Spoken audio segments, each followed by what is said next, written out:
Hi friends, welcome to my channel. ఇక Ahalya bed మీద పడుకొని ఉంటుంది. ఇక అప్పుడే తన దగ్గరికి గౌతమ్ వచ్చి తన బెడ్ మీద పక్కన కూర్చుంటాడు. ఇక అప్పుడు అహల్య అడుగుతూ ఉంటుంది, ఏవండి ఇప్పుడు శ్రావ్యకి ఎలా ఉంది, బానే ఉంది కదా, తను ఓకే కదా అని అడుగుతూ ఉంటుంది. అహల్య గారు, మీరు శ్రావ్య గురించి ఏమి కంగారు పడకండి, తను బాగానే ఉంది. ఇప్పుడు మీకు డెలివరీ చేయబోతున్నారు, మీరు ఏమీ టెన్షన్ పడకండి. ఈ హాస్పిటల్లో నేను మీకు తోడుగా ఉంటాను. మన ఆకాష్ కూడా ఉన్నాడు. పైగా ఒక సూపర్ స్పెషలిస్ట్ గైనకాలజిస్ట్ ని కూడా రప్పిస్తున్నాను. హాస్పిటల్ బయట నాన్న బామ్మ అందరూ కూడా మీకోసం ఉన్నారు. మీరు అస్సలు స్ట్రెస్ తీసుకోకుండా కూల్ గా ఉండండి అహల్య గారు అని అయితే చెప్తూ ఉంటాడు ధైర్యం అహల్యకి. మీరు నా పక్కనుంటే అదే చాలు గౌతమ్ గారు అని అహల్య అంటూ ఉంటుంది. ఇక అప్పుడే హాస్పిటల్ బయట అయితే భానుమతి తెగ కంగారు పడిపోతూ ఉంటుంది. ఇక అప్పుడే వాళ్ళ దగ్గరికి గౌతమ్ వెళ్తాడు.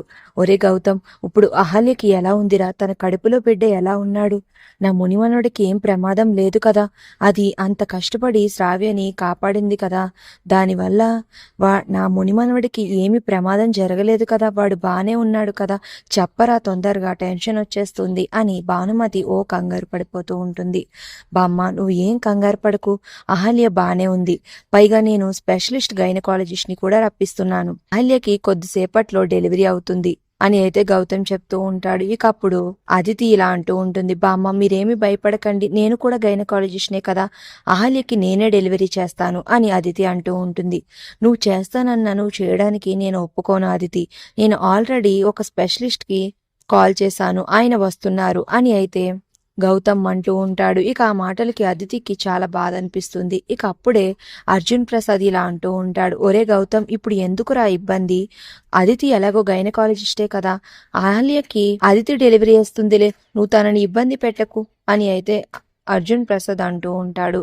ఇక అర్జున్ ప్రసాద్ అలా అనేసరికి ఇక గౌతమ్ ఏమీ మాట్లాడకుండా సైలెంట్ గా ఉంటాడు.